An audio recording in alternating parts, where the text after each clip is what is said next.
reveals that we are created in the image of God. Throughout our human journey, each encounter is an opportunity to see the shared humanity in ourselves and others. Regardless of one's views on religion, each experience and each story weaves us together towards a common path. A path of transformation, a process of growth and understanding, a recognition that, at our core, we share a common destiny.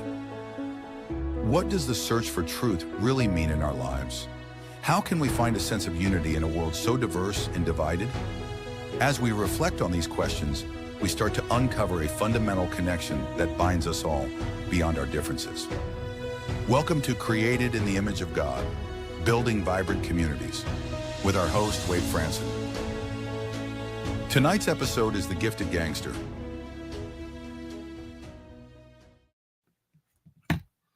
Good evening, everyone. It's Wade Franson, Created in the Image of God. I am here with an amazing show. I have a guest here waiting in the studio. We were just catching up and talking about so many things. This guest is amazing, and he has an amazing story. His name is Gunnar Lindbloom, and here's the brief synopsis.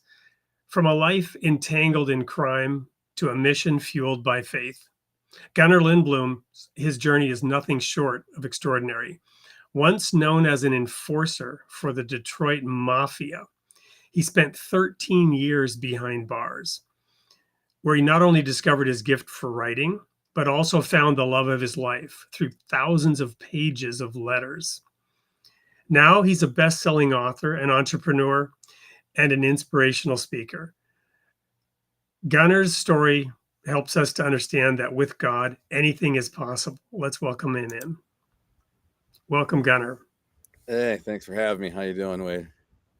I'm doing great. And we almost crash landed into the opening of the show because your life is so jam-packed even now with success and challenges and new things. And it's just amazing talking to you. I want the audience, however, to get a glimpse of who you were before all of that started. As we always do on this show, we want a little bit about your own creation story, you know, the path that you were put on as you were brought to this earth, you know, your parents, your family, the circumstances of your very early life. What were your earliest memories, and what was it like growing up as a very young child?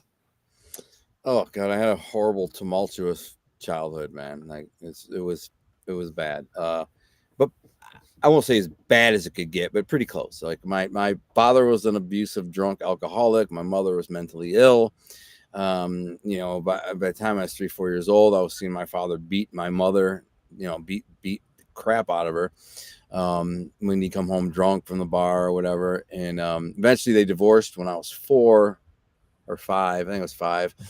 And then I moved in with my grandparents, my grandma and grandpa Toko, who, you know, I didn't know this at the time, but it turns out that they were very closely associated with the mafia. The boss of the Detroit Mafia had for decades had been a guy. First, it was a guy named Vito Toko, Black Bill they call him, and then his son came after him. But anyways, which is their cousins of my grandfather. So let me slow you down just a little bit, because I want to know a little bit more about the circumstances of your parents and this extended family. What's the heritage? You know, the Sicilian.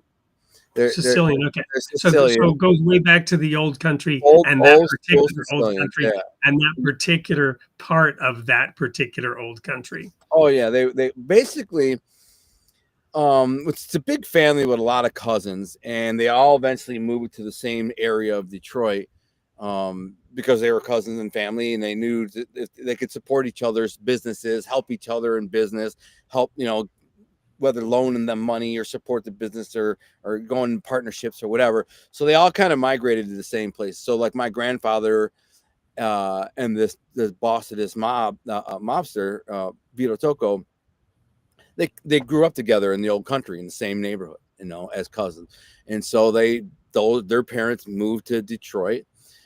My great grandfather originally moved to St. Louis, got in some kind of trouble, went back to Sicily, left my grandfather with his brother Joe Tocco, who migrated to Detroit because he had family and cousins in Detroit there, all this family.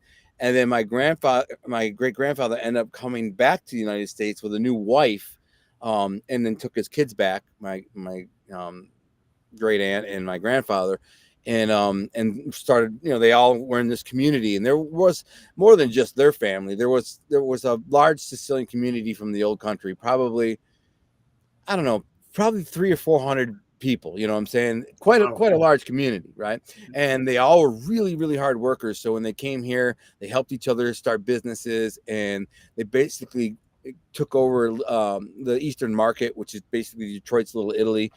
And they started construction companies, and a lot of this is during like Prohibition time, so there was a lot of that money floating around too.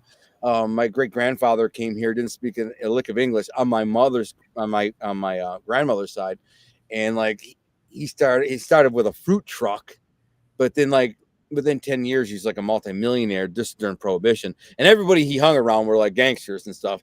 So, I have vague memories. I met him, so, but I was a little kid, but he didn't speak any English, so I didn't really communicate with him.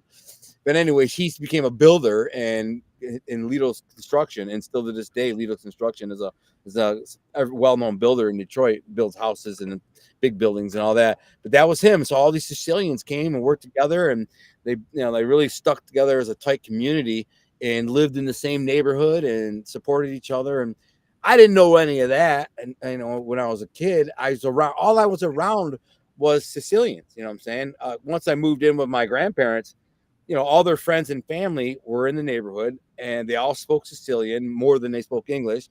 And, you go to birthday parties and weddings and funerals and events and all these things, and it's the same, old Sicilians from the old country.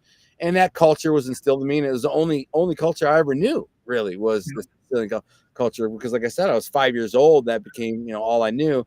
And they took great pride in their culture, Sicilian heritage, where like my father's side, like I didn't know anything about my father's heritage or his parents and grandparents. I didn't know nothing.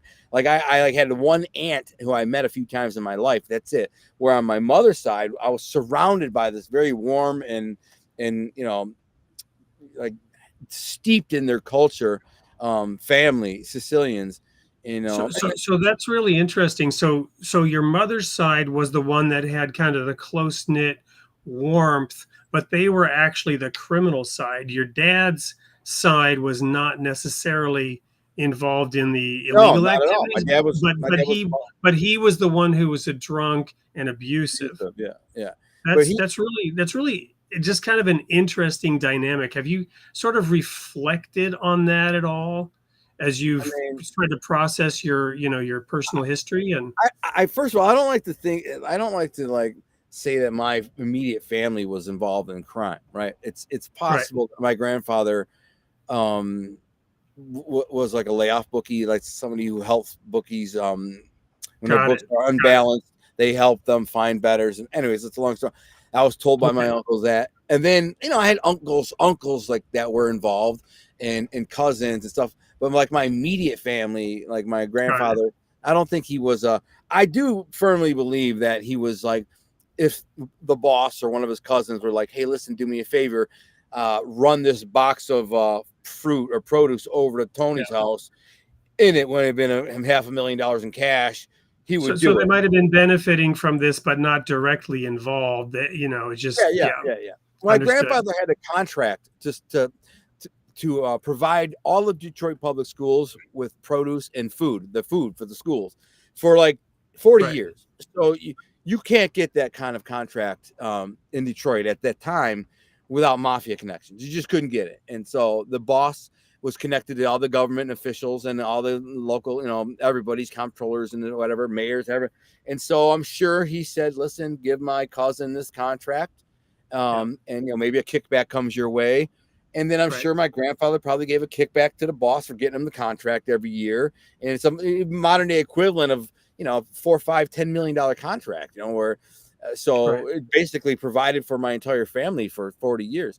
And so I mean, was he involved directly in crime? I don't know. I don't think so, but maybe. I don't know.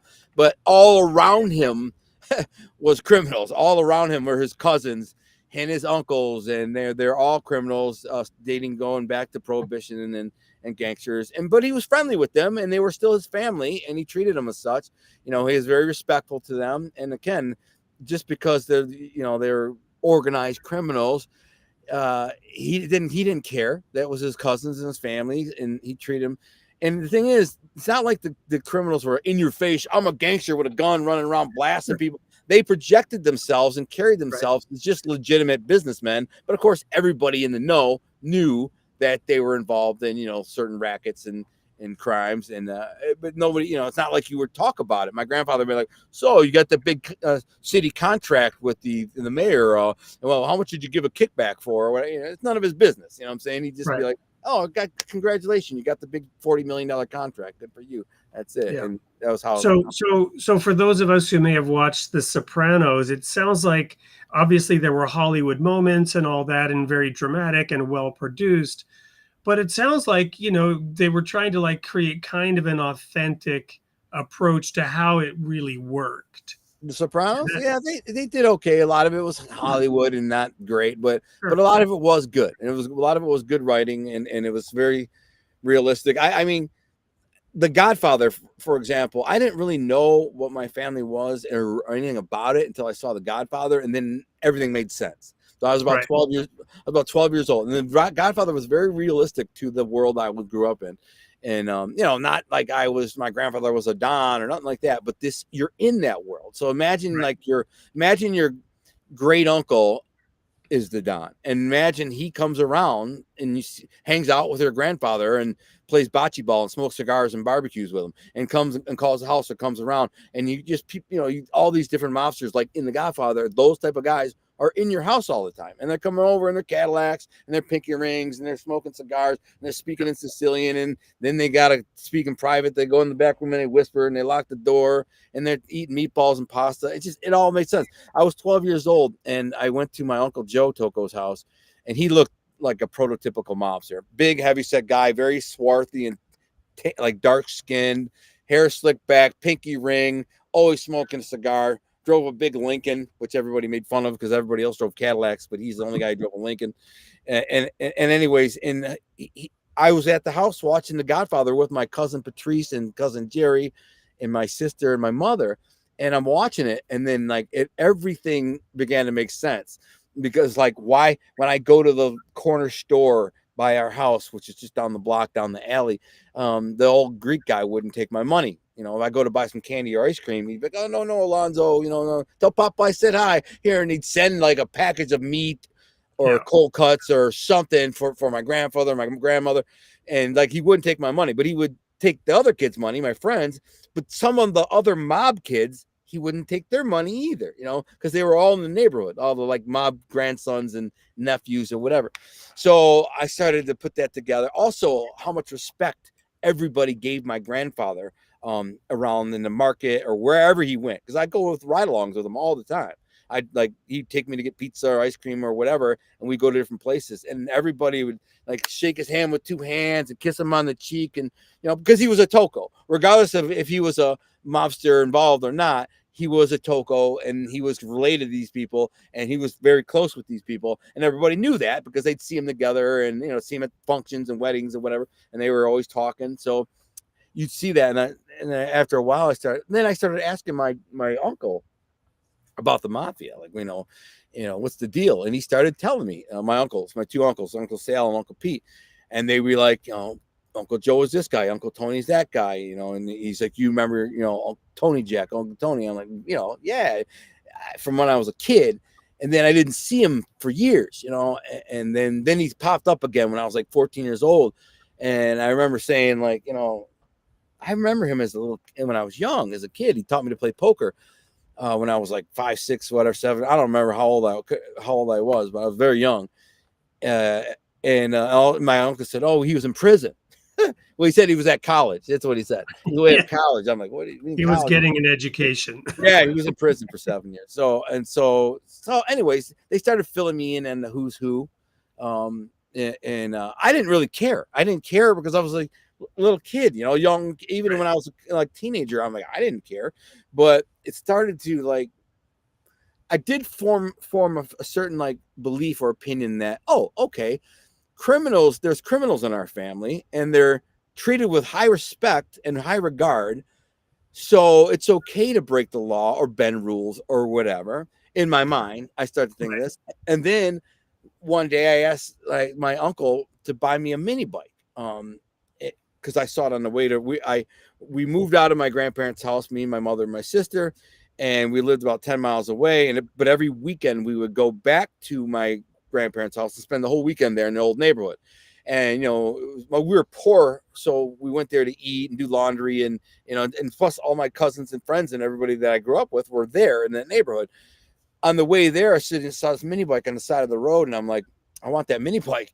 So I asked my Uncle Pete, who I knew he had money. He was a hustler, young hustler. He had a nice car, and he wore nice tracksuits and gold chains, and he always had a big knot of money in his pocket. And him and his boys would play dice, and he'd be throwing around $200-300 playing dice. Because he'd say, Alonzo, come with me down to the market. And I'd be like, yeah, cool. I like hanging out with him, because he'd always buy me food and ice cream, and just like, he loved me. You know what I'm saying? He was only 12 years older than me, so he was like a big brother. And so he would drag me along through these, you know, ride-alongs when you go meet friends or girls or whatever. And so I knew he had money, so I said to him, Uncle Pete, buy me that mini bike. It's $100. He's like, I'm not buying you no mini bike, man. I'm not giving you $100, but I'll tell you how to get it. And he said, you know those little Jerry Lewis cans, you know, the cans, the charity cans, like you jiggle the can. Would you like to donate to Jerry Lewis muscular dystrophy? Do you remember those, Wade? Yep. So he says, go to the liquor store, 7-Eleven, get one of those cans and jingle, jingle, jingle, and collect your money. Keep the money, turn in like $10, and then you can buy your mini bike. So basically that's what I did. I tried it at the store there and I only make like $10 in like an hour. It's going to take me forever. So I drove my pedal bike about 8 miles, which is a long ways for a 12-year-old kid. You know, I'm like 12 years old. 8 miles is a long ways, man. Like I wasn't even sure I knew how to get to this Kmart. But I went to this Kmart, which I knew was busy with traffic, and I stood out there for 4 hours, and I collected 4 cans of money, like packed it, dumped it in a bag, packed it, dumped it, and then I tied the bags to like a double bag that tied it to my handlebars and drove home, dumped it out, counted that out, $140. So I kept 130, turned in 10, and went and called my dad, said, Dad, take me to buy this mini bike. And he said, so where'd you get the money? I said, my Uncle Pete gave it to me, which is a partial lie, yes. But I mean, So anyways, but in my mind, I was just like, this is my uncle who I look up to, who I admire, I want to be like, telling me this is okay. So it was okay. So I did it. So, you know, and there were other things that, you know, like that. So I think that and thank you, that was awesome to sort of paint that full picture of those early childhood experiences and get those different vignettes. We're going to go to a quick commercial break, which is actually a video that you've provided, which will now kind of form that transition, and then we'll get into that next phase. We've seen really how those circumstances kind of maybe normalized it and made it seem natural and, you know, like kind of the right thing and an okay thing to do. And I think this video does a great job of transitioning. Don't go anywhere. We'll be right back to learn more about the story of Gunnar Lindbloom.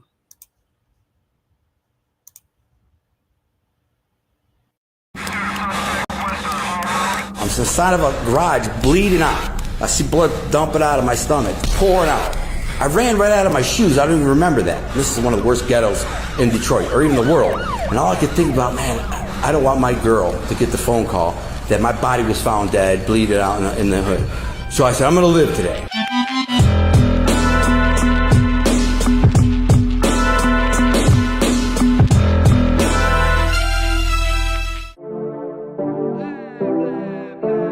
My name is Gunnar Allen Lindbloom. At age 14, I was indoctrinated in a life of crime, organized crime, through my uncle and some members of my family. For the record, I'm done trying to make y'all comfortable. Nobody knew that. I didn't share with anyone because I was told never share anything outside of the family. For the record, ain't trying to link, no time to waste. Then we started selling drugs, and I got involved in my own drugs and bad habits and gambling. Eventually, I started doing armed robberies. I started doing bank robberies. At the very end, before I went to prison, I didn't care anymore. I wasn't getting signed off on, meaning I was a maverick. Nobody was giving me permission to do nothing. I was keeping all the money. So the family was like, you know what? We can't help it. 17 capital charges, all of them carried life. And in the end, I couldn't beat any of them. So I took a plea agreement, and that put me away for 13 to 50 years. And so at that point, the game was over.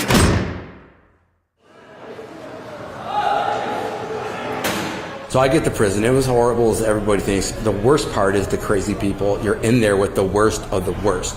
Level 2s and 4s, where I was my entire 13-year bit, was where you have all the murderers and the rapists and the gangs.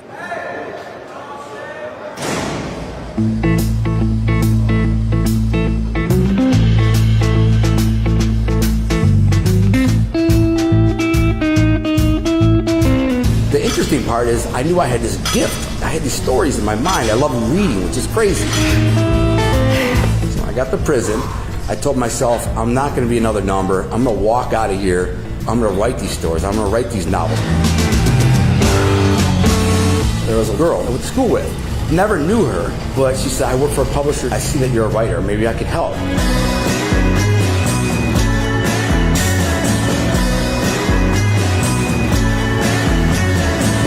She said, I was shocked when I read this book, could not believe how well it was written. She started writing me through letters, and we hadn't talked on a phone at all for a year. I mean, literally 1,000 pages of letters we wrote. But eventually she started to say, I feel more than friends here. Called it the painted line. We can't cross that line. I have 7 years left in prison. You can't fall in love with me. But she did. And I fell in love with her. And one day we just decided, let's get on the phone and talk. And she waited 6 years for me.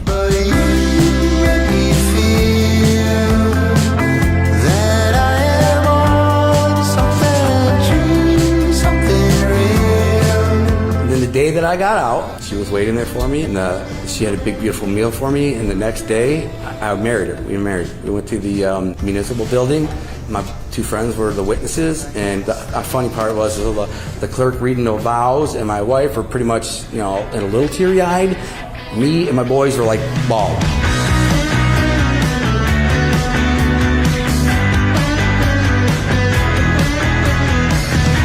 And then I published this book, To Be a King. And right away, within 72 hours, it cracked the top 100 in the world, peaking at 28. And everybody's saying the same thing. Why is this not a movie yet?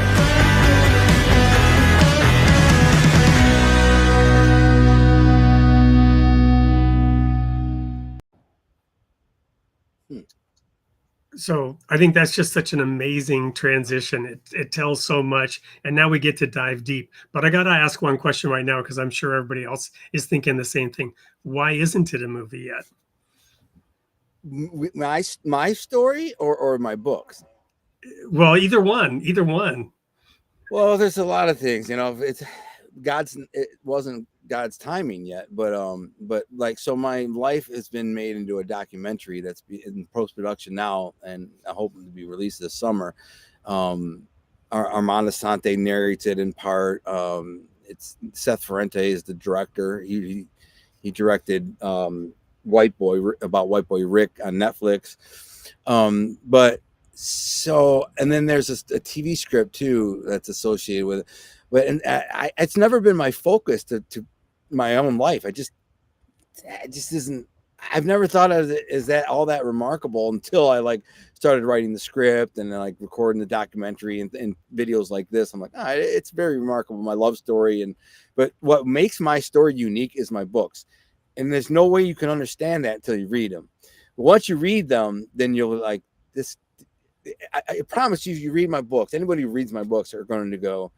They're going to forget about my story, and they're just going to go, this guy is incredibly talented. Like, God put his hand on this guy and gave him a gift. There's no way around it. I got an 8th grade education. So what makes my story remarkable is my books. Now, why are my books not been made a movie? They've been optioned for films, but getting them produced is not easy. It's so hard to break into Hollywood these days. Yeah.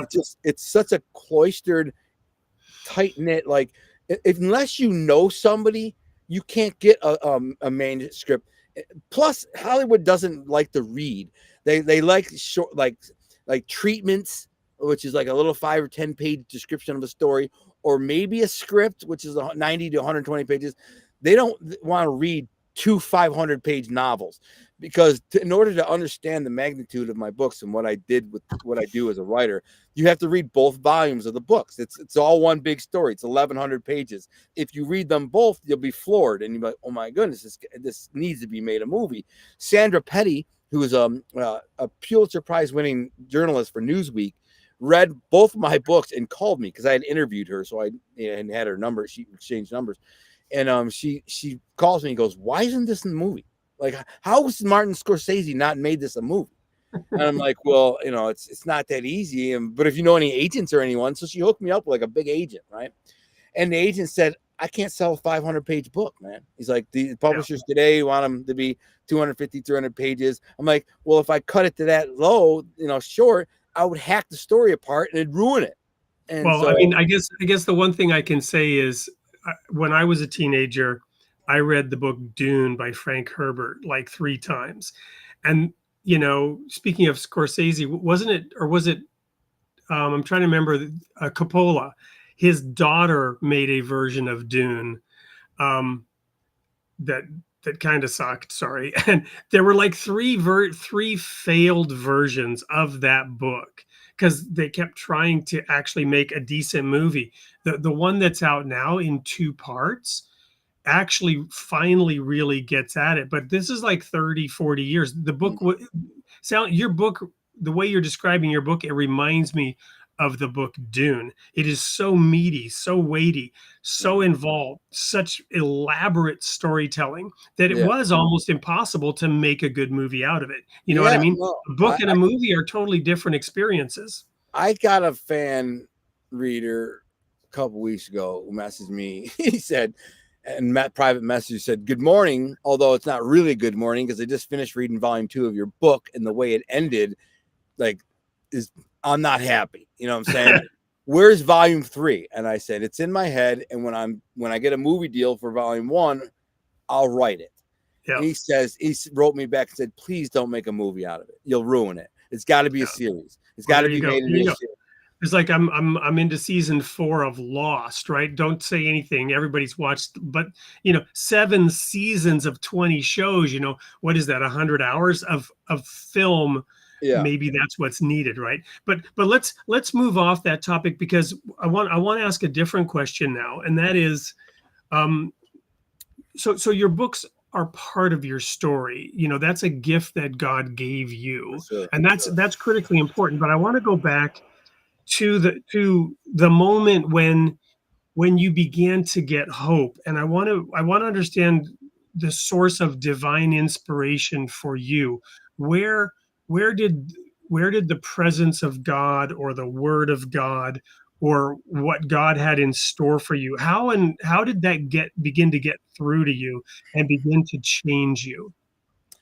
Listen, it's kind of a long story, but I got to tell it to you, because I was 19 years old. I was in the county jail for selling steroids. Got busted selling steroids. And so one day I was like hustling at the card table. I think I was running a dice game, and I got irritated by someone. I was debating whether I was going to, beat him up. You know what I'm saying? I was trying to control myself. So I said, I'm going to back away and take a breather. And I sat down in this chair, and I looked in the floor, and there's a little daily devotional called The Daily Bread. I never heard of it. I didn't know what it was, but something compelled me, which was God, to pick it up and read it. So I flicked it up and read it. Was it to that it's every day. The devotional, a Bible verse of the day, whatever. So I read it, and I'm telling you, it spoke to me. Like, literally, it was like God speaking to me. And I'm like, well, this can't be a coincidence, or maybe it is, whatever. But I'm going to keep this thing. So I put it in my cell, and before I went to bed every night, I'd read it. And I'm telling you, for like 2-3 weeks, and I'm going, this can't not be God. This is, for I was raised Catholic, of course, I'm Italian. but I never made confirmation. I didn't know Jesus. I didn't pay attention in catechism. I just, whatever. But I did believe that there was a God, but I didn't realize like how real he was until I read this book every day. And it was like speaking direct. It was just exactly like somebody had wrote it to address the issues and problems and things I was thinking that day. So after like 3 weeks of it, I was like, dude, this is God. There's no way this is a coincidence anymore. This is literally God trying to communicate with me. I don't know why. Why would he want to communicate? But he is. Wow. Then it gets even crazier. Then a dove lands in my window. I'm 11 stories up. And it's in the county jail. I'm the very top floor, 11th floor. There's a little like 4-inch slit of glass in the wall, and you can look out at the world, right? A dove lands, and it's looking in at me, and it stays there for like 2 weeks, man. It just leaves and it comes back and leaves, and it's looking at me. And I'm telling my boys in jail, in the jail unit with me, I'm like, look at this dove in the window. It's not looking out at the world like a normal bird would be looking out. It's looking in at me. And I'm going, and I remember somebody saying, the dove is a representation of the Holy Spirit and da-da-da. What are you talking about, bro? It's a dove. And that was the end of it. But I believed in God, and this is where it gets really crazy. So my girlfriend paid a lawyer to try to get me a time cut, which would get me out 34 days early. It was worth paying a lawyer $500. Let's give it a shot. They don't happen very often, but maybe you get lucky. Every night I read one of those daily breads before I went to bed, and I never skip forward to the next day. And they make them for 3 months at a time. So it's like, it's pretty thick. I was about 3/4 of the way done with it, and I never looked at the next day. But I thought to myself, I'm going to court tomorrow, and if I get out, I won't be here the next night to read what tomorrow says. And I kind of want to know, because again, these things have been speaking in my heart for like 2 months. You want the guidance for your first day out. Exactly. I want to know, what's God think? Is he going to let me out? Whatever. Dude, this will blow your mind, bro. I flipped the page, and it's the next page is empty. And the next page, and the next page, and the next page. The whole rest of the book was empty, bro. All of it. For like 12 pages were empty. And so I was like, well, I know I'm going home tomorrow then. I threw it down. I go to the court. My sister, my grandma and grandpa Toko, they were in the courtroom. And I had this like monologue rehearsed that I'm going to say to the judge when he asked me if I want. And he says, is there anything you'd like to say to the court, Mr. Lindbloom? I said, yes, Your Honor. He said, time cut granted, get out of here. Boom, done. I was out of it, right? So from that day on, I knew God was real, right? And I got to tell you what's coming to me right now, and that is that to me, and I don't know how you felt about it, but he got you through, and then he said, that next page, it's a blank slate, buddy. It's now on you. I got you through this. You're going out. What are you going to do with it? Well, I'm a knucklehead. So here's how I communed with God. I knew he's real at this point, so you couldn't tell me otherwise. I was 100% certain. I didn't know Jesus, but I knew God was real, and he talked to me through that book and everything that happened. Every time I got on my motorcycle, I had a Ninja crotch rocket, calf weight bike. And I drove like a madman, and I wasn't even that good of a driver, and some guys who can do wheelies and drive great are really good. I wasn't. I try wheelies, and I drove like a lunatic. Every time I got on that bike, before I'd hit the start button, I'd say, God, protect me on this thing. And he did, man. I drove like a maniac. I should have been killed 1,000 times on that thing. And I never had a single close call. So moving forward over the next 10 years, I battled addiction. I just did gangster stuff. I think I had one job where I managed a health club for about a year and a half, 2 years. But even that was a scam. I was skimming, robbing the place blind. The owner was a drug addict and a gambling degenerate. Well, his dad owned the place, and he was the general manager of this hotel, health club, and nightclub all in one building. But he owed my uncle a bunch of money, so I was, skimming money to take, and I was making a ton of money. But I was always doing illegal stuff, selling drugs, and then I got fired from that job because they found out I was, embezzling. And like the father found out. And so I was just like, I went through life as a criminal. Basically, I did organized crime sometimes. And sometimes mobsters would ask me to do them favors or intimidate or, collection, whatever it was. Most of the time I was doing my own things, just selling drugs and scams and rackets and extorting or whatever I was doing. Sometimes I was addicted to drugs for 6, 8, 9, 10 months. And I get cleaned up. I go to jail for 2 weeks and clean up. And then I'd be clean for 4 years, Then I'd, You know what had like I broke my knuckle in a fight and they gave me pain pills and that set me off. You know, I broke my ankle. One and another just fluke thing. I slipped off a curb and broke my ankle. Pain pills sparked it. You know what I'm saying? Then my best friend died. That really kind of sent me off the deep end. His name was Jason Battaglia. He was an Italian kid, you know, good looking kid, and my boy, my best friend in my whole life. And when he died, I was just like, the first thing I wanted to do was get high, and I did, and that kind of sent me off the deep end, and I never really recovered from that. But ultimately, in the end, I at the end, and I won't get into it's a whole long story about how I really met my demise, but basically, my house got raided and there was a bunch of drugs in it and guns and things like that. And the cops didn't charge me right away with it, but they made it kind of a public spectacle when they raided my house, and everybody knew I got raided, but there was no charges and no bond, no nothing. So it made me look like I was a cooperator. You know what I'm saying? Right. They made me look like I was a rat. They did that on purpose, you know, to kind of see, you know, what would scurry out from under the rug, I guess. I don't know. And they followed me around for months. And before they raided my house, they actually followed me around in a helicopter for a couple of days. No joke. Just like in the movie Goodfellas, same thing. Like they followed me for 20 miles, bro. And when I hid in a subdivision under some trees, they were circling over and the trees were blowing around me and they were on me. And I got to the point where I'm like, they're just following me now. So what am I going to do? I was still picking up drugs, selling drugs, doing crime. I'm like, they don't know what I'm doing. They're just following my car. And then, of course, they raid my house. And then, you know, I'm screwed now. They didn't find a bunch of money I had stashed in the house, which I needed for bond and lawyers or whatever, survive. Because once this happened, none of my like criminal associates, drug dealers and all would deal with me because they thought I was a cooperator. You know what I'm saying? Because they could go online and be like, what were your charges? Well, there are no charges. How much was your bond? Well, there was no bond. They raided your house, bro, and they carried out all guns and drugs, and you're not in jail. Like, what happened? Like, I don't know. They told me they were waiting on the laboratory results for the drugs. They tried to get me to cooperate. I said, no, you don't have a case. I wasn't in the house when you raided it. The house wasn't in my name. You have no hand-to-hand buys. There's no fingerprints on drugs. There's nothing. It's my girlfriend's house, and she and her brother live there, not me. And they were like, well, maybe we get you, maybe we don't. I'm like, you're never going to get me. And then they charged me 9 months later. I paid a ton of money for a lawyer, fought it, got probation.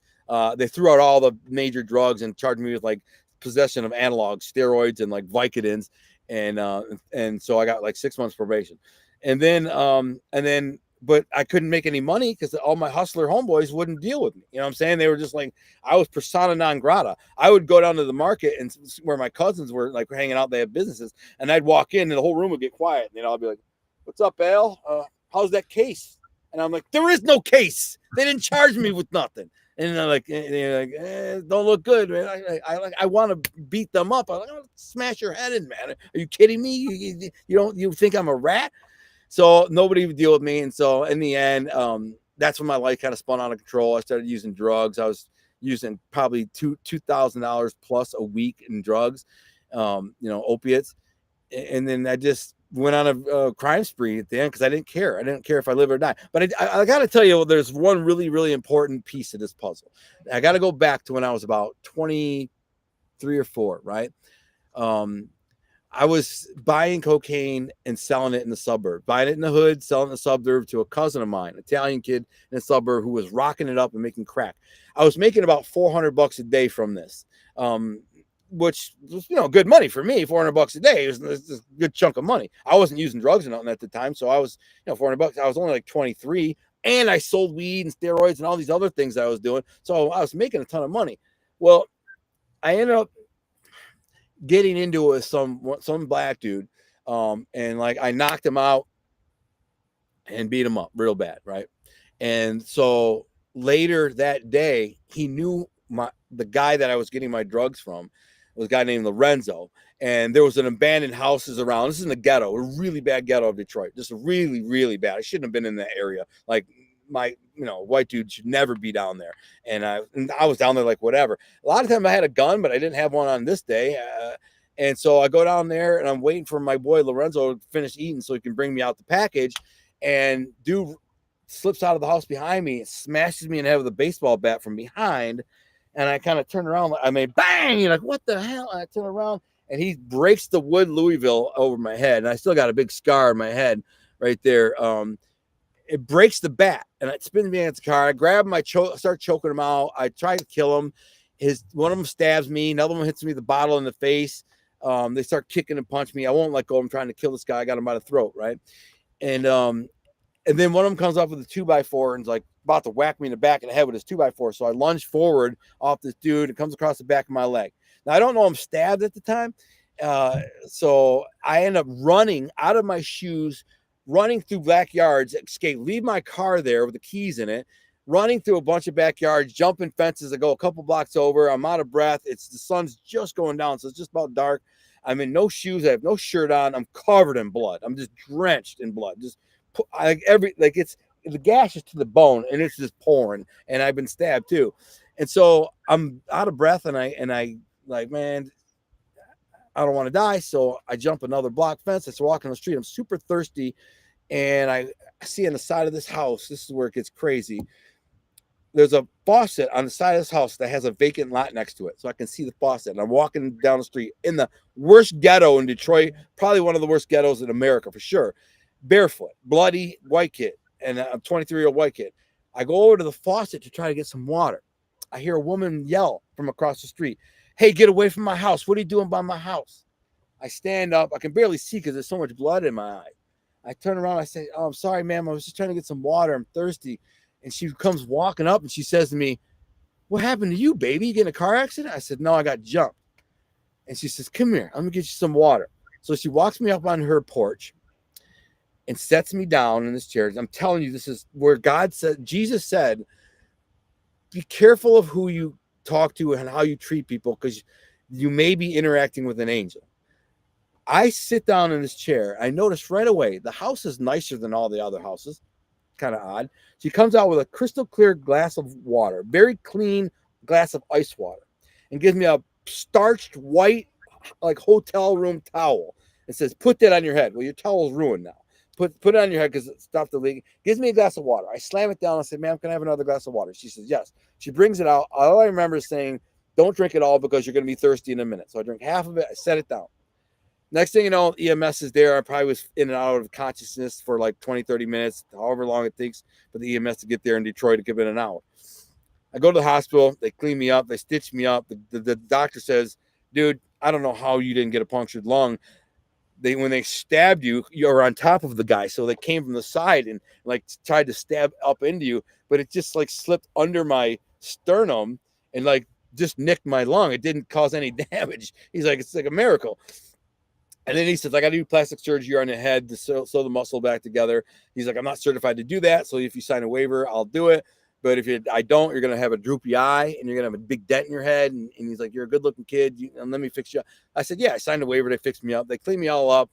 I just wanted to get to a bath. My leg was hurting the worst. Of course, I had a headache, but my leg, they tore my hamstring off my leg, completely tore it. Like it was black and blue from my ankle to my butt for like a month. When they hit me with the 2x4, when they went to smash me in the head, I lunged forward and it came across the back of my leg. Somehow I still ran and jumped fences for 3 blocks. But anyways, here's what's interesting. So I'm thinking about this woman for a couple of days, this black woman who called the ambulance and gave me the water. And I said, "I'm going to scrape together some money." So I scraped together, I think it was a couple $1,000. It's all I had. And I'm going to go give her this money. I figured she lives in the hood. You know what I mean? A couple $1,000 is a lot of money to her. Very least I can just do something kind and nice for her.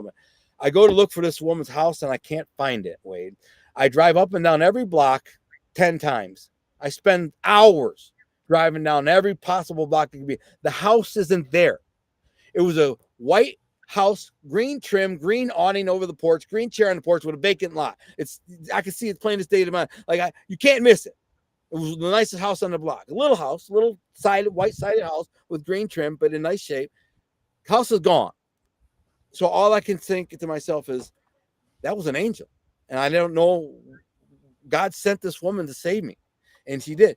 So now I know God is, on my side. And there's a whole lot more to it, but really before I got arrested after I robbed the bank and went on a crime spree and I robbed the bank, I had been like I always prayed every day before I get in my car, turn the music down, and I back out, and I'd say a long prayer. And the prayer would last about 20 minutes. I'd pray for the world. I would pray for my enemies. I would pray for everybody, the whole world, that would find peace, that Jesus would give us. And then I'd be like, please, I pray in Jesus' name that I don't go to jail today.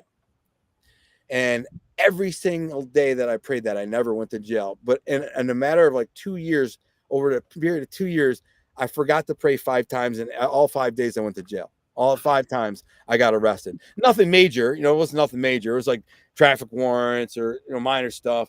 But I still ended up going to jail. And I was just, as soon as I get pulled over, I go, oh, I didn't pray today, and I forgot to pray. And anyway, so then I get arrested for all these crimes, and I get thrown in jail. And I, while I'm in the county jail, I get into a fight, end up in the hole, solitary confinement. Then I get into it for 30 days. Then I get into it with the officers who are like total D-bags. They're just basically treating me like I'm a subhuman because I know I'm facing 1 million years. I'm on a $5 million bond. I have 17 capital crime charges. I'm facing, they're trying to give me 30 years. They treat me like I'm a dog. You know what I'm saying? And I'd mouth off to them or whatever. And so they end up beating me up. So moral of the story is I'm in the hole, solitary confinement for a month.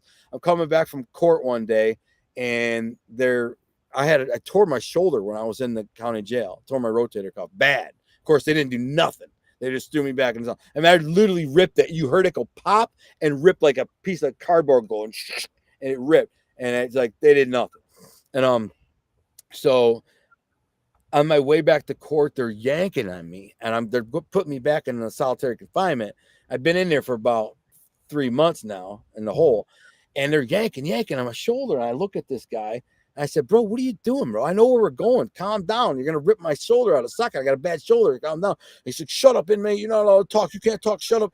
And I said something about the size of his manhood, and like, oh, that's your problem. I get it. And they all laughed. But then when I got me off the camera, because there's cameras in the hallway, but they got me in the elevator, they all jumped on me and they beat me up. They all just I'm cuffed from behind, and there's 6 of them, and they all just stomped me out bad. So I had to get stitches. I had a couple of different places where I had to get stitches, but they brought me back to my cell.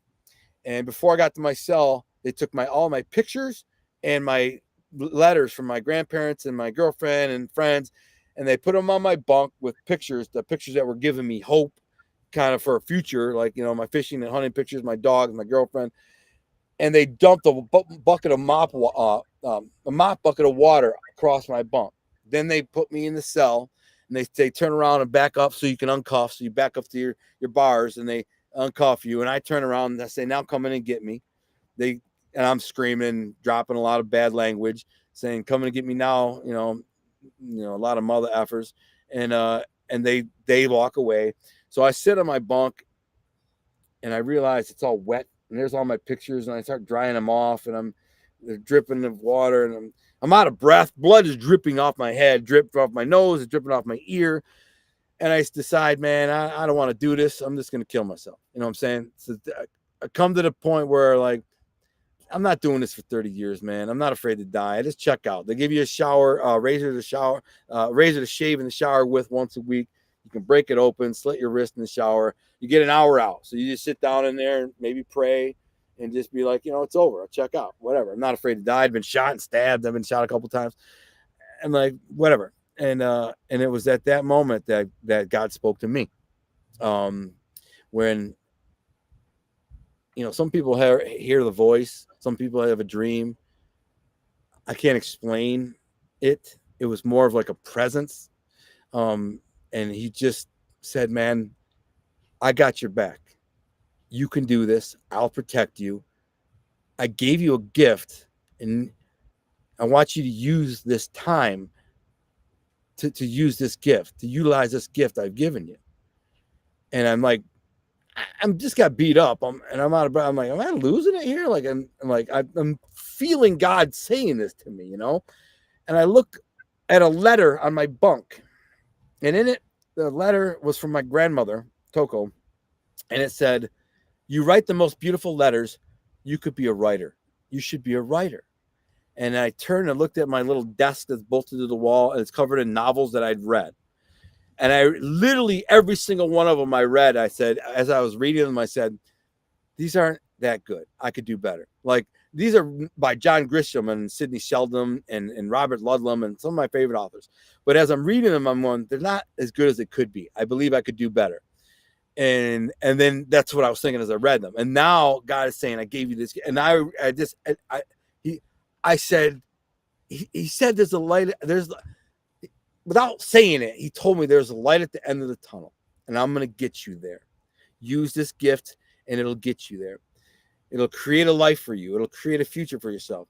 And I remember looking down the hallway, which was dark, and at the end of the hallway was a door with a little window in it, and there was a bright light on the other side of the window. So it was like you're looking down the hall looking down a tunnel with a light at the end of the tunnel. And it all made sense. And I felt this peace come over me. Like, I felt God's peace come over me. And I knew I was going to be all right. I knew this is what I was going to do. This is what he wanted me to do. And he said he would protect me. And so who can harm me if God is for me? I knew that. So I just said, okay, this is what he wants me to do. I can get through this. He gave me this load to bear, this burden to bear. He's going to get me through it. So I spent the next 14 months in that cell writing, because after that event, they said that I attacked them to justify them beating me up, because I had to get stitches and stuff and go to the infirmary. To justify them beating me up, they said I attacked them. And because of that, they classified me as a permanent, like, in the hole. So even if I went there to this day, 23 years later, if I went to that jail, they put me straight in the hole and I never get out. That's it. You're just permanently in the hole. They said I'm extremely violent. I was classified as an extreme violence, and which carried over into prison with me, because I was classified as extreme violence. I was put in these high-level maximum security prisons my whole 13 years, except 7 months I was in a lower level. But anyways, so I wrote 3 books while I was in solitary confinement in my mind.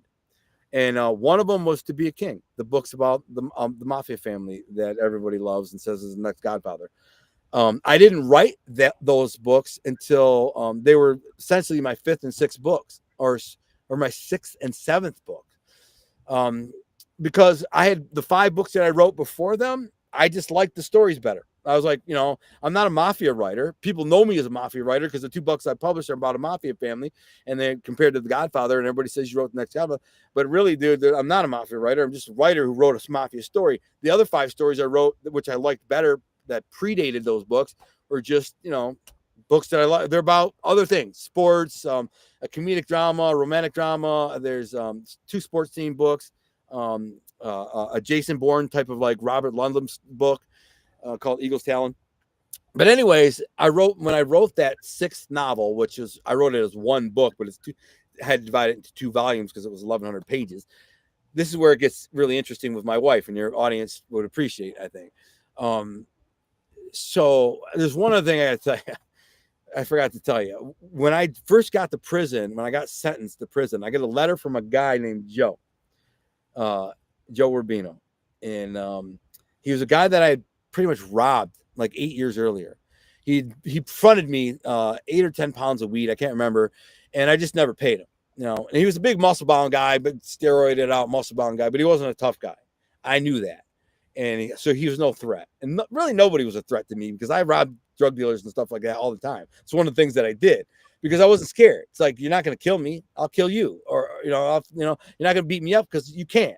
If you come at me like with thinking you're going to beat me up, I'll beat your brains out, and that'll be that, and pull a gun. And so nobody bothered me. I'd robbed a lot of drug dealers, and they were just like, what are you going to do? He was one of them. So I get a letter from this dude, and I get to prison right when I get out of quarantine. And in the letter, it's a bizarre letter. He says, listen, I am a born again Christian. I married a girl from the church choir. I don't sell drugs. I'm not a drug dealer anymore. I got a good job. I'm a financial headhunter in Chicago. I moved to Chicago, started a new life. I'm a Christian now. I read in the newspaper all the time you got, and it hit me. And I really felt bad because I knew deep down you were a good dude, because he hung around me a little bit and we hung out. And he's like, I just knew you were a good-hearted dude who had a really hard upbringing. I knew your family. I knew your drunk dad. I just felt bad that, this is what happened to you. But then the next day, I'm on my way to work, he says, and the Holy Spirit came over me and I began to cry. This is crazy, man. He says, I've only felt the Holy Spirit come over me one other time. And that's the moment I gave my life to Christ when I was baptized. And I felt the same power of the Holy Spirit. And I says, I'm on my way to work. Here I am crying and thinking about you. And the Holy Spirit is telling me to support you, to look out for you. I don't even know what that looks like. Is there anything I can do to help you? And I wrote him back and I said, yeah, man, can you send me some money for pens and paper so I can start writing books? I want to start writing books. He said, yeah, sends me $30. I buy 10 tablets of paper and a pack of pens, and I get to writing. A year later, I finished the second draft of my first novel called The Second Chance. It's about these two high school football players. One ends up in prison, one ends up in the NFL, and it's a whole twist. It's a really remarkable story. Really, really good story. Amazing. I sent it to him, Joe, and he reads it because he's like the only friend I got. And my girlfriend still wrote me and sent me a couple bucks. But he reads this book and he says, bro, I cannot believe you wrote this book. This is the best book I've ever read. I cannot believe you wrote this. It is so good. I read it on my way to work. It's just a manuscript in pen. I wrote it in pen. It's a mess. It's like it's chicken scratch. I'm scratching out stuff. I don't even know how to spell that good, bro. Like I'm not even a good speller at the time. I don't even have a dictionary. I don't have a thesaurus. But I do have a good understanding of syntax and structure and story. God blessed me with that gift. So I have a complete, like, advanced understanding of how to write a great story and how to structure it and the syntax and how to write. I just know. I'm not a great speller, but I just know grammar and syntax. I'm perfect with it, right? But the spelling is bad and it's just a mess. He reads it and just says, I don't even notice that. It's just the story is so good. I'm sucked in. I can't believe it. So listen, for the next 5 more years, about every year I send him a book because it takes me about a year to write one of these books. I'm just laying on my bunk. I'm in level 4 where you're locked down like 22 hours a day, 21 and a half hours a day. So I'm just laying there writing all day, every day. Eventually in year 3, my dad writes me. I hadn't talked to him in 5 years. My dad writes me and he says, it's right when I just finished writing my 3rd book, which is my favorite book. It's called The Rat's Tale, Tale. It's about this guy's 2 tours in Vietnam. It's a Vietnam War story, right? And I wrote it to dedicate it to my father, who's a veteran. And so I send it to him, and he reads it. And again, he's blown away. He's like, I can't believe you wrote this. He's like, man, too bad you can't get a typewriter. I said, I can. They're $350. I don't have $350. He's like, I'll buy it. So he buys me a typewriter, and I self-teach myself how to type. And now I start typing my books. So on the 6th year, I finished my 6th novel, which is the mafia story, To Be a King. And about that time, my friend Billy and this guy Joe, who've been supporting me the whole time, they said, listen, I'm going to start a Facebook page for you. And I don't even know what Facebook is. I don't even really know what it is. I'm just like, Facebook is, what is it? I see it on TV. People talk about it, but it's like a social media thing. Send us some pictures and give us what you want to write as a bio, and we'll create a profile, put your pictures up there. And so I sent him a little bio. It just says, I say that I'm a Christian. I'm serving 13 years in prison for extortion and bank robbery and all these things. And then I said, I write novels. I'm currently just finishing my 6th novel. And I'm happy to have Penpals or anyone want to feel free to write me. Here's how you do it. There's something called JPay, which is a prison email system, and whatever. So my boys start this Facebook page and they're getting friends, requests, and they're following me because Facebook is new and it's novel, and everybody's like, oh yeah, they're following me, and they see them in prison and anyways, so they post sample chapters of this book, this To Be a King book, the Mafia book. They post 3-4 sample chapters, and I start getting all this fan mail. Like people are writing me going, dude, like you're the next Mario Puzo, bro. Like that's crazy because Mario Puzo wrote The Godfather, and these people read like 3-4 chapters of my books, and they're calling me the next Mario Puzo, and they're all saying I read all of Puzo's works. None of them had me as engrossed as this. This is better than Puzo. I'm like, wow, this is crazy. What a compliment. And then one day I get a letter from a girl who says she grew up in my neighborhood. I wouldn't know her. She was raised Muslim, but she's now a Christian, a new Christian, brand new, like a year or 2 old. I wouldn't know her because she was raised Muslim and she wasn't allowed to go out. She wasn't allowed to go to school functions. She wasn't allowed to do anything. Couldn't wear makeup, couldn't do her hair, had to always stay covered. So she was like this nerdy, quiet chick in the corner, like nobody knew. But she was beautiful. That's the crazy thing. She was a beautiful girl. And God kept me from knowing her. She went to my school. We were in the same class of like 90 kids in 8th grade and one hallway of like 6 classrooms. Every day I was in there until I got expelled about 6 months in, passing this girl, and I never saw her and she never saw me. I have no recollection of her. She remembers my name, that I was a bad guy and a drug dealer and I like to fight. Other than that. So she writes me and says, this is crazy. She says, I see you're a Christian. I am too. And I also see you're a writer. Well, I work for a publisher in New York. I work in commercial fiction, she says, but I have friends in, excuse me, she says, I work in academic publishing, but I have friends in commercial fiction. So I'd be willing to read your manuscript. I read the sample chapters. They're really good. I'm really surprised how well they're written, and they're really good. I'd like to read the full manuscript. If it's any good, I'll take it to my friends and maybe we can help you get it published. And I'm like, hallelujah. I'm like, how do I get, this is a miracle. You know what I'm saying? This random girl messages me, right? So I have my friend turn the manuscript, 1,100 page manuscript, into a PDF file, which is a pain in the butt. You got to go to Kinko's and pay like $200 or whatever it was to like turn this huge manuscript in it. But they do it, and he emails it to the girl. She reads the entire book in 3 days on her phone and or iPad. It's the whole thing. 1,100. She writes me a letter and says it's the best book she's ever read.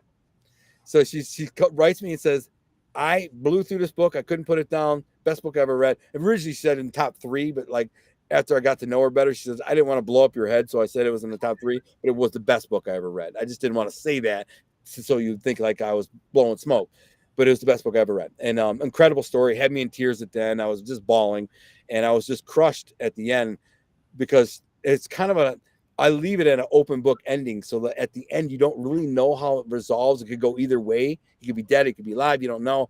And a lot of people think he's dead. And then she wrote me and was crushed. Like the ending really, I crushed. All I could do was like scrub my floor. And, my roommate's going, what's wrong with you? Because she knew she was upset. So I wrote her and be like, how do you know he's dead? And then she wrote me back. She's like, oh my God, he made my whole week. I can't believe he's alive, whatever. So anyways, her and I, she said, I'm going to help you get published. But then we did some research and found out if I publish the book while I'm in prison and make any money from it, the prison system will take any money and charge me for my stay in prison $40,000 a year. So they'll take like the first $270,000 I make from the book. So we said, let's wait till I get out. She said, agreed. But we became friends and began to write each other back and forth and found that we had a lot of things in common. We loved the same things. We love the outdoors. We love hiking. We love camping. We love animals. We love food. We just had this cultural background. She was Mediterranean, Lebanese. I'm Sicilian.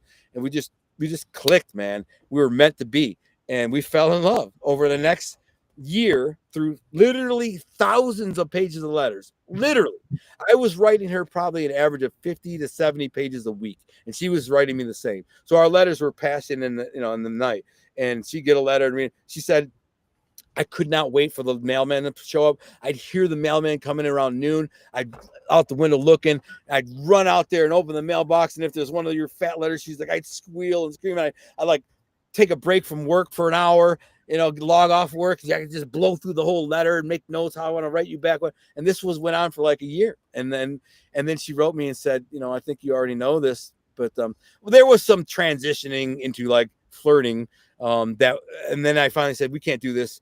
We have to draw a line here. And we called The Painted Line, which is the name of the script for the series.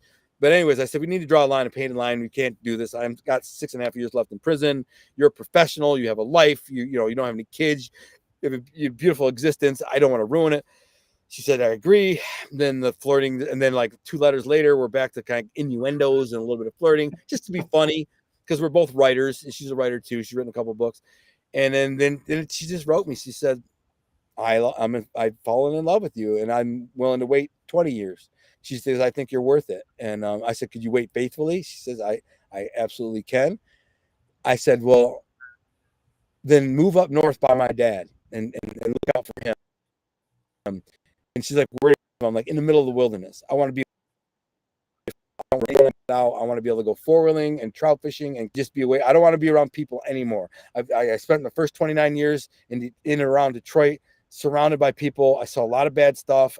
I'm scared of the city. I'm scared of the city because I'm scared of what somebody might make me do in response. You see what I'm saying? I'm scared of how I might respond to the wrong kind of confrontation. These days, there's a lot of like keyboard warriors and keyboard gangsters, and people make up lies about me. They just make up stuff. I get it all the time. Haters, they just make stuff up or take things out of context. Maybe one of those people see me in real life and say the wrong thing, and I react wrong, and then I end up back in prison. I don't want to be around people. Put me in the woods. So she did. She moved way up to the wilderness of northern Michigan, got us a house, waited the next 6.5 years. And then I got out in 2016 of July on a beautiful, hot summer day. And my boys drove me. She prepared us a feast. 4 of my boys were waiting when I walked out of prison. They took me to breakfast. 2 of them went on their day, and 2 of them drove me. One of them was Joe, the guy who the Holy Spirit came over, and one of them was my boy Billy. He's been like one of my best friends my whole life since high school. A very like legendary dude from the neighborhood, like my neighborhood. He's a legend, the guy, and he's a Calvin Klein model, just super handsome guy, and he's a legendary dude. But he's my boy. All through prison, he'd send me money. I wouldn't ask for it, and he would be like, "Do you need money?" I said, "No." How much do you need? Just give me a number. I'm like, I'm not asking for nothing. So he just like send me $300 every couple months. I'm just like, here, man. If you need shoes, you need anything. But I'd never asked nobody for nothing. Never did. Not nobody. Not even my girl. Once I became engaged to my wife, she'd send me money, more money than I needed. We spent probably about $1,000 a month on the phone. And that's how expensive it was. And but it kept us close. It built our relationship. Once we still wrote letters, by the way. We still write 20-30 pages of letters, but we still talk on the phone every twice a day, 2-3 times a day for like half an hour. But anyways, that guy Joe, the day after I got out, I went to the courthouse down in this little tiny town of Rogers City. It's a little town of probably 1,500 people. Beautiful town, right on Lake Huron, the Great Lake Huron, beautiful lake. And I got married. I married Maria, and then we went straight to this remote, secluded wilderness park, this beach.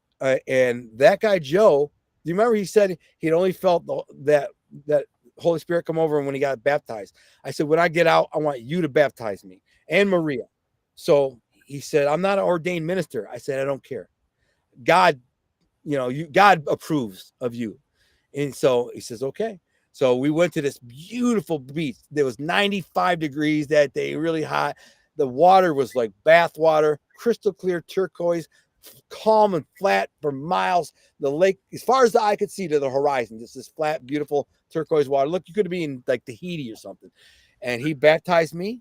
And I remember him saying, why do you want to be baptized in Christ? And I said, because when I hit that water, when I come up, I want to be clean. The old me is dead. The old me is washed clean and gone. And when I come up out of that water, it's the new me, a man of Christ. And my wife did the same. And it was very emotional. We were all teary-eyed, and then like they had to get going, and I just wanted to swim. Like I'm in the lake, just swim and backpack swimming. I'm like, I was in prison the day before. I was in a prison cell and been there for 13 years. You know how hot it is in prison when it's 95 degrees, bro? It's like an oven, man. It's 110 degrees in there, and you're dying. You got this little cheap fan, and it's just horrible. And the next day, I'm swimming in this beautiful 80-degree water. It's perfectly cool. I mean, I don't want to get out of the water, man. Like I just want, and they're like, so then they took me to dinner. They bought me a gym membership, by the way. There turned out there was a little gym in town. So they paid a year gym membership for me because I'm a workout guy. And then they took me out to this amazing meal. But by the way, the night before, my wife made me an incredible meal of oxtails, a turkey, pecan pie, cheesecake, grilled asparagus, and a mixed green salad. That's what I asked for. And then she made it up. And it was amazing. But the next day when we went out, they took me to this amazing restaurant in Sheboygan, Michigan, which is way up by the bridge. If you're in Michigan, you get, up here is where I live. I live in this top part. And I was really nervous about ordering because the food was expensive. I was like, like a sirloin wrapped in bacon or whatever it was, a medallion was like $26. I'm like, oh my God, that's so much. That's how much money I made in a month in prison. And I'm like, but I wanted the walleye too, right? And they're like, get it both, bro. And I'm like, dude, that's like $50. Like, get it, man. You know? And so they hooked me up with this amazing meal. I'll never forget it. And then the next day I started my life, and then 9 months later I published To Be a King, and it did really well. Like for a self-published book with no marketing budget and no marketing experience, no knowledge of how to market a book, and plus the market being flooded at the time with self-published, really crappy self-published books. It was the transition from traditional publishing to the vanity publishing. So Right. everybody and their brother was publishing these crappy books, and it's still like that to this day. Millions and millions of books. And my book was the needle in the haystack. And we did some marketing, and some people bought it. Like, it did good. It made the top 100 in its genre a couple times. It cracked the top 50. And people were calling us the Next Godfather. I got crazy reviews. I got amazing 5-star reviews, a couple hundred of them, like 300 between the two books. And everybody, the reviews are so good on the book that people think they're fake. I've seen people on social media go, and these guys got fake reviews. Nobody's reviews are that good. And I'm like, that's a hell of a compliment. You know what I'm saying? But I mean, it is what it is. I don't even know how to fake a review, but all I can say is read them. You know what I'm saying? If you read them for yourself, you decide. And people do. I have had people say that. I had another author want to do a review swap. And I'm like, bro, I don't do review swaps. Like, I'm not going to give you a review and you give me a good review. If I read your book and it sucks, I'm going to say the book sucks. He's like, no, I'll give you a good review. I said, no. He's like, I looked at reviews. There's no way that those aren't fake. There's a review swap. I'm like, they're all real. I've never done a review swap. He's like, yeah, sure, bro. How? I said, I wrote a good book. Read the book. So he reads the book, and like 2 weeks later, he comes back and goes, bro, I just finished both books. He's like, I get it now. He's like, you're the master, man. I get it. But anyway, so here I am. Well, we threw the script out for this show. I normally have this format, and I just got to share one of the comments here. Here we go. Gunner's stories are so mesmerizing, even Wade hasn't got a word in. But it's not like that. It's not like me wanting to try to get a word in. It has mesmerizing, and your story is so jam-packed. And your enthusiasm, it is mesmerizing. And it's just been such an honor to have you on the show. We have blown through the whole time, and I feel like we scratched the surface. I got you going to tell us about your story, about your life.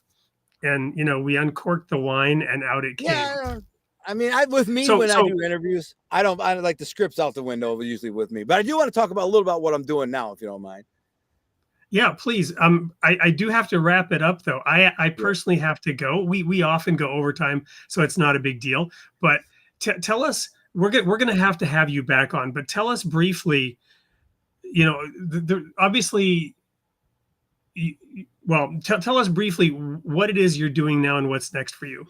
Well, so now I live in the middle of nowhere in northern Michigan, out in the wilderness, is my paradise. When I'm not working, I'm trout fishing or deer hunting, bow hunting usually. But right now, I started a company called White Pine Publishing and Consulting LLC, and what I do is I'm a publisher, but not, and I guess you could say a self-publisher. But I'm much different than like most self-publishers. I'm a developmental editor and the publisher. So basically, people bring me their manuscripts, and I look at it, and I evaluate it, I assess it, and go, this is what's bad, this is what could be better, this is what you need, this is how you can fix it. And I basically take their book and make it really good. And that aspiring authors need that. And then that's the only way to be successful as an author. Like, if you try to write a book on your own without coaching or some kind of like successful, established, and talented editor, you're going to fail. That's it. It's just like if you decided to be a heart surgeon tomorrow and you just showed up in the scrubs and you're like, all right, look out, I'm going to do surgery today. And like, you would make a mess. You'd probably kill people, and people will think you're a lunatic, right? Well, it's the same thing if you decide, I'm just going to write a book and hope it's good, and I'm going to hope it's a great story and people are going to like it and it's going to resonate. It's not. You're going to fail. So you need to hire someone like me or whatever. So people come to me and hire me, and I help them deliver really amazing books. And I ghostwrite books. That's really my bread and butter, where people come to me and say, this is my life story. I have this remarkable story, but I don't have time or the talent to write my story and make it a great book. So they hire me, and they, pay me a, good living wage to to write their stories. It's pretty amazing. I write some amazing stories, and I paid well for it, and I enjoy it. It's a gift. So that's what I do today. So White Pine Publishing, is that one word? No, it's White Pine Publishing and Consulting. But if you go to our website, it's whitepinepublishing.com. Okay. So if you go to whitepinepublishing.com, if you can put that up, it'd be great. And you can get a free consultation with me. I basically tell me your story, your goals, your plans, and what you want and what you're trying to do. And I'll tell you the best way to accomplish those goals and how to achieve it. I do book assessments. I charge $750, and I give you my notes when I'm done. It takes 3 or 4 days to slowly read it and assess the book. I make notes of what's good, what's bad, what needs improvement, how you can improve it. And then I give you the notes and tell you what to do. And then you can use that $750 if you decide to get a publishing package with me. You can apply that $750 to the publishing packages. And so it's kind of a rebate. Or maybe if you just want coaching at that too, I do straight coaching, or just editing. If you just want professional editing, which is super important, then you can hire me to do that too. And so other than that, I have a documentary dropping this late this summer, and that should be very cool. But that's what I'm doing. I have 2 new novels coming out, by the way. One is a dystopian political thriller, which will be really good. Does have a kind of a Christian lean, a conservative Christian lean. And then another book called Snowman Chronicles about 2 huge cocaine smugglers, the biggest in the world. One of them is in jail, and he's writing the story from jail. He also becomes a Christian while he's in jail, and he's telling his story as a form of redemption to keep people from going down the wrong path like he did. But so it's both books kind of have a little bit of a Christian undertone, which is what I want to phase my writing into for now. And so so there's that. That's what I got going on. Awesome. Well, let me ask one question sort of to conclude and try to put a little bit of a wrapper on this amazing wild ride. And that is when we talk about stories, and we started here with your own creation story, we got a little bit into your family background, some of the forces that shaped you. What is it? I mean, and when we think about the Bible, it is story after story after story after story. And it's like an onion, because these stories, they all layer into each other. Like one of my favorites is, and a lot of people haven't thought of this, but the serpent in the Garden of Eden can whisper. It can influence. It has no power. It's got no arms and legs. Right. It can slither and it can whisper. And it influences simply by asking questions. Did God say that you're not allowed to eat any of the trees here? It implies these whispering things. Right. But that serpent, by the time the book is over, by the time you get to the book of Revelation, you now have a dragon. And the way in which the serpent becomes a dragon is it influences enough people that they form groups of people, they form tribes, they form city-states, and eventually they form nations. And people give political power to the evil whisperings of the serpent, and it becomes a dragon. Yeah. And it's a destructive, fire-breathing, rampaging force, right? Yeah. So when we think about the story of stories, right, the Bible itself, what is it that makes a good story, and what is it that makes your life a good story, a story worth living, and a story that is a prelude to what will come next? Well, in the Bible, not compare my life to the Bible in any way, but I will say my life, your life, all of our lives is really the story of your life. There's one purpose. There's 2 purposes. Excuse me. One is to pass or fail. Will you go to heaven? You have to pass. In order to pass that test, you have to believe in Jesus and submit your life to God and Jesus. That's it. But now, what do you do with your story? How do you change the lives of others? Your Great Commission. That's what I'm saying. So as you're writing your story, you have a choice. You can write it in many ways. I could write it in a way that I'm selfish and self-centered, and I don't give my resources or time to anybody.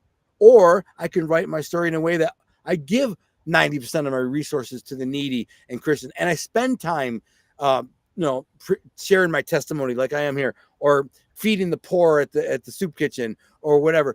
You have a choice in how to write your own story. Will you write a good story for God and Jesus, or will you write a self-centered, selfish, narcissistic story? We know if you write that story, how it's going to end, and it's not going to be good. And even if you do make it to heaven, you got to face God. You're going to have to face God and Jesus with this story of narcissism, and you're not going to be rewarded the way you could have been. So I'm one of those people, like, write your story, be good, be kind, be generous, be honest, give, and always put people before you, everybody, because that's what God says. Love God with all your heart, mind, and soul. That should be unsaid and go first. He created everything, including you and the breath in your lungs. Second, he said, love thy neighbor as you love yourself. Love, which means I love myself. I want to, but I love people. I want to serve people. Like that's the goal, in my opinion. The answer to your question is serve others with everything you got, whether it's words, your testimony, money, resources, whatever it is. Give, because there's no greater reward in life than giving. Getting doesn't give you a reward. Somebody gives you a Lamborghini, you drive it. Oh, this is fun. Thank you. That's cool. But if you take that money and you sell that Lamborghini and you have $300,000 and you find a bunch of people, 10, 20, 30 people who are in desperate need of help. They need a new car. They need their house paid off. They need education. Or maybe they have a great idea for a business, but no seed money. And I can give them the 50 grand they need. And that starts a generational wealth that changes the entire future of their entire bloodline. And I say, by the way, Christ, Jesus led me to you, and he gives you this money, not me. He did. I'm just the vessel. Now, when they take that money and make a multi-million-dollar business out of it, and they tell their kids, look what Jesus did for me. This dude, when I needed it more than anything else, came to me, just gave me the money and said, Jesus did this for me. And it changed an entire future of our family. Now we live comfortably. Now we are able to donate money to charity. Now we get to do things we love. We're not struggling. We're not stressed out. We're not depressed. All because one guy decided, you know what? I don't need a Lamborghini. I'm perfect. I'm happier and have a much greater reward with taking that money and giving it to someone else. The feeling of reward of giving that person in need money or help is far greater than driving around in a Lamborghini for 20 minutes going, look at me. You know what I'm saying? Because that's all it is. It's look at me. And when you put it in the garage and you're done, the feeling's gone. Nobody's looking at you. And most of the people who do look at you in that Lamborghini, they think you're a douchebag because they're like, why would you waste all that money on a car? All the people you could help, all the things you could do in good in the world, and you bought a car so you could drive around going, look at me. Anyways, that's hopefully answer your question. That absolutely does. Thank you so much, Gunnar. It's just been amazing.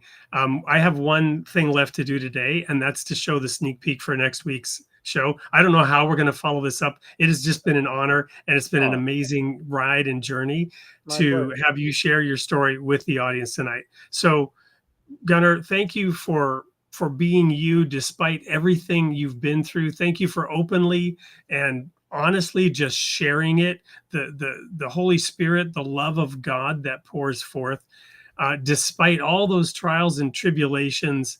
It's just amazing to see. Thank you so much for being here tonight. Thank you. My last message is don't judge the book by its cover. No pun intended. All I'm saying is that nobody's beyond redemption. No matter how bad they are or how bad things they've done or whatever, nobody is beyond redemption.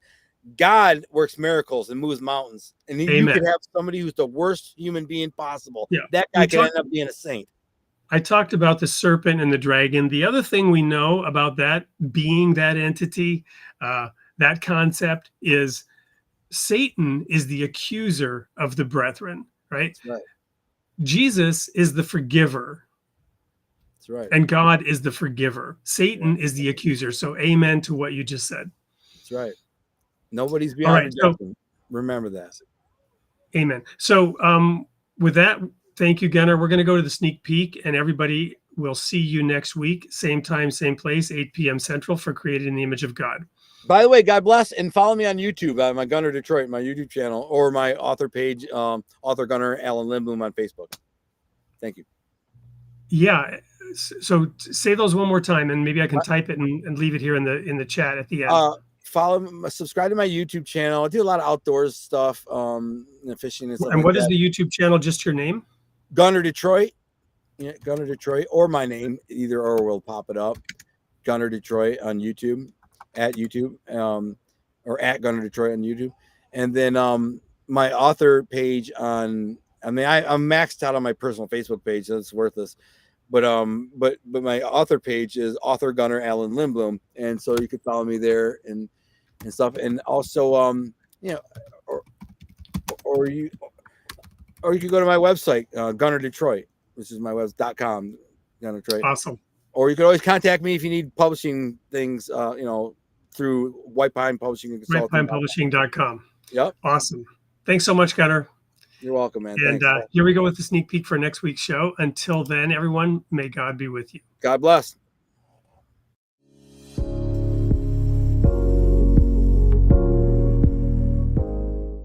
Hey, everyone, it's Wade Franson. I am back in the studio with a sneak peek of episode 159, airing on July 15th, with Jerry Tostowarek, who hails from Canada.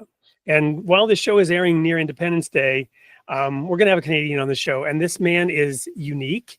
We've had him on the show in our dim antiquity before we started really keeping track of exactly who was on. We counted episodes, but not who. So he was in one of the first 30 episodes, I believe. But we have him back because he's now in semi-retirement. He's just completed his first novel. His passion, however, is what he's doing with that time, which is studying into philosophy and ethics.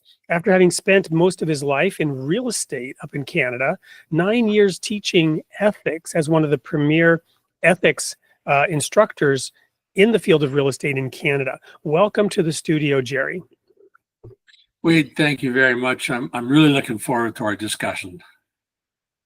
Well, so am I, because the topic is near and dear to my heart, the independent investigation of reality. And does philosophy have a role? If so, what, how? And so the first question I have for you, and I'm going to give you, 30 to 45 seconds to answer this age-old question. How does one independently investigate reality, and what role does philosophy play? Oh, such a great question, Wade. And in 2,000 years, we haven't been able to answer that question, but I get 30 seconds. I should nail it. And that is really the $68,000 question, because really there's three main groups, I guess you'd call them, that investigate reality. There's science, there's philosophy, and there's theology or religious investigation into reality. And they bump up against each other a lot, but often we find some of them in every field, and all three of them coming in with preconceived notions, sometimes preconceived beliefs, which really, as human beings, is I guess only natural, but it affects.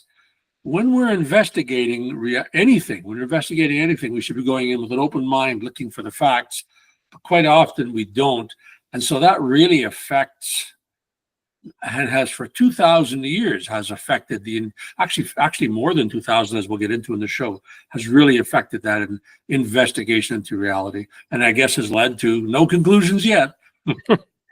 Well, we'll try to draw some, minimal conclusions, or at least road signs. One of the ways in which we're going to get there is diving a little bit into your own experience, because I can imagine, having spent so much time in real estate, large transactions, people's life's savings involved, and the proclivity perhaps to try to maybe not disclose certain things about the real estate that's being sold, despite reams of forced disclosures, right? There's a lot of effort made to provide transparent information and make those transactions ethical and equitable. But we all know that the reason for regulations is to try to force that behavior, which maybe doesn't come natural, because the natural proclivity is more self-preservation, selfishness, and thus these biases take deep root and deep hold. So has your work in that field impacted why and how you perhaps are really spending your semi-retirement in this field? That's such a great question, Wade. And I hadn't given it deep thought until about 10 seconds ago. I had thought about it somewhat, and it certainly has affected me in this regard. And in fact, it was a central question for about the 10 or 15 years when I was, well, actually up over in its entirety, 20 some years when I was instructing the industry, but the last 10 to 12 years where I was heavily involved in ethics, where we constantly, there was give and take from less ethical and more ethical standpoints. And so that's a long way of saying, yeah, it's played a big role, and really, it's really brought out a lot of thought provoking in my mind. Not if I said that right. It's provoked a lot of thought in my mind in regards to ethics and philosophy and reality and what's the good. So yeah, long way of saying it's played a big part. Well, and we will dive into it both theoretically and also from a rubber meets the road perspective, as you can already tell from this sneak peek. So you're not going to want to miss episode 159 of Creating the Image of God with Jerry Tostowarek, which will be airing on July 15th at 8 p.m. Central. I would encourage, with all that is available to me, ethically insist that you show up for that show. We'll see you then.